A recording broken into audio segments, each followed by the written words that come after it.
Eli is not really a starting caliber quarterback, and the only time he looked like a starter was when Odell, in fact, was on the field. So this stuff I hear coming out of the Giants sometimes, well, if Odell's not where he's supposed to be, how does that make Eli look? Well, I don't know, because Eli's much worse when Odell's not out there, so you tell me.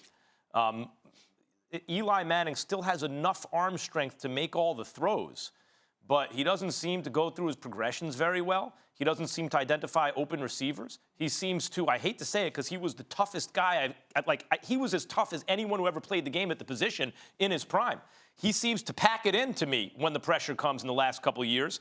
A lot of check downs. Can't even get the ball out accurately 5 yards to Saquon. Saquon has to come back, never on his steps, tackled at the line of scrimmage. He's been really bad, guys. And so to pretend that look at what the quarterbacks are making. When we look at tape, we see the job of a GM is not to see if someone can play. The job as a GM is to properly price how that player plays.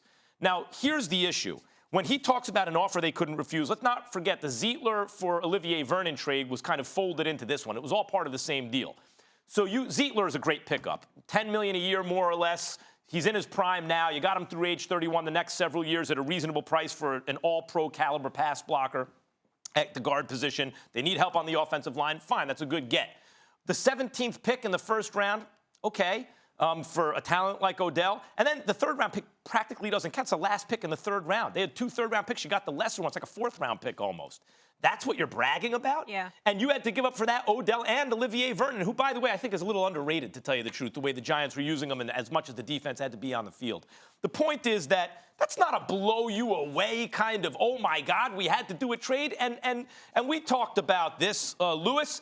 If it were, you wouldn't have given Odell the $20 million cash money, which is the best kind, by the way, if you're getting it.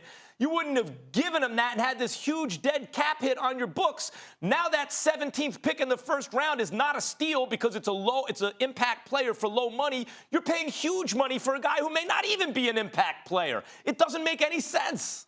Yeah, look, I have issues with both things, but look, I think I have a bigger issue with the Odell situation because of this. Let's just go back to what Adam has said. And look, I've heard the same thing. If there, in fact, were teams that had better deals on the table as far as trying to acquire Odell Beckham Jr., then I guess it wasn't a deal you couldn't refuse. You could have refused the deal that you got, and you could have got a better deal. So it is more than just about football, okay? Number two, what changed wasn't that you had a deal you couldn't refuse. What changed was that what you thought you had in your football team and what you thought you were bringing into your football team for 2018 that was were hopeful was going to allow you to make a run in the NFC East didn't pan out. That's what changed. What you realize is that, man, my roster is weaker than I thought. All the optimism you had heading into 2018 and how you thought Nate Solder would help, how you thought Saquon Barkley would help, how you thought a new defensive coordinator, a new defensive system, a new multiple system would help. It didn't pan out. That's what changed. And then on top of it, when you have a player who, quite honestly, I'm sure over time people grew weary of and grew tired of as far as whether or not they thought he was fitting into exactly how they wanted Giants players to conduct themselves. When you grew tired of that and you realize that you have someone who's a tradable asset who you can then use those assets that you get by trading him to help build up a roster that you misevaluated, you thought, well, we'll start over then. We'll start over again. We'll take a 180 and we'll start over again. Now, as far as the quarterback situation is concerned, you know what?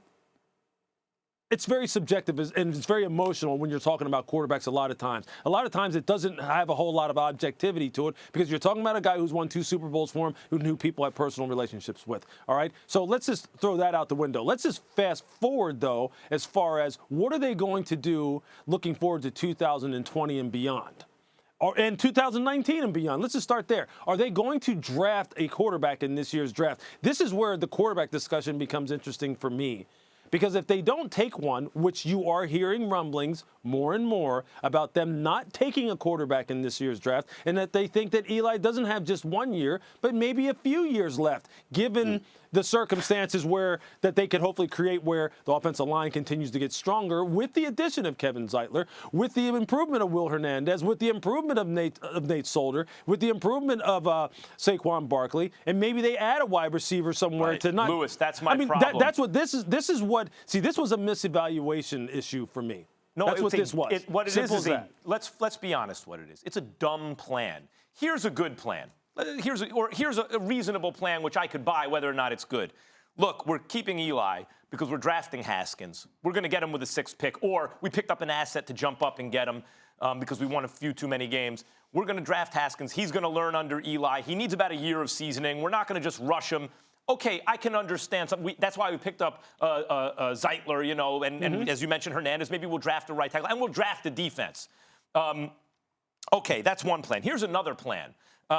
We're tanking for Tua.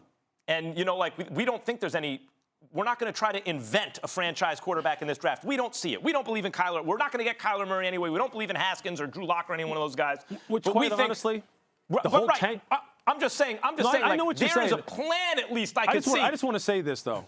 Yeah. The whole notion of tanking for Tua is the most ridiculous thing I have ever heard in all my years, really, of being involved with football. If people are out there right now really thinking that that's what we're going to do, we're going to wait to 2020, and we're going to see if we could strip our team down and put ourselves in a position where we could possibly draft Tua, then you know what? You shouldn't be building rosters. You shouldn't be talking about roster construction. You shouldn't be doing it. Because I'm telling you what, it's just ridiculous. And it's really I don't think that is the plan. But I got you. But I think this is the plan. I think this is the plan. I think they brought in they think they're going to fix the offensive line with the Zeitler trade and with Will Hernandez, everyone you just mentioned. Now they have their running back, their veteran quarterback, and they're going to draft the defense. And they'll win 7 or 8 games and show the right culture, and Golden Tate's going to play the right way and everything. You may be onto something there. What they're going to do is just be a bad team again. You may be onto something there. Because I'm telling you what, the rumblings are that I can't wait. I'm going to Ohio State's Pro Day tonight. I'm flying to Columbus tonight, and I'm going to spend some time with Dwayne Haskins and Quincy Avery tomorrow. And I can't wait to see this kid throw.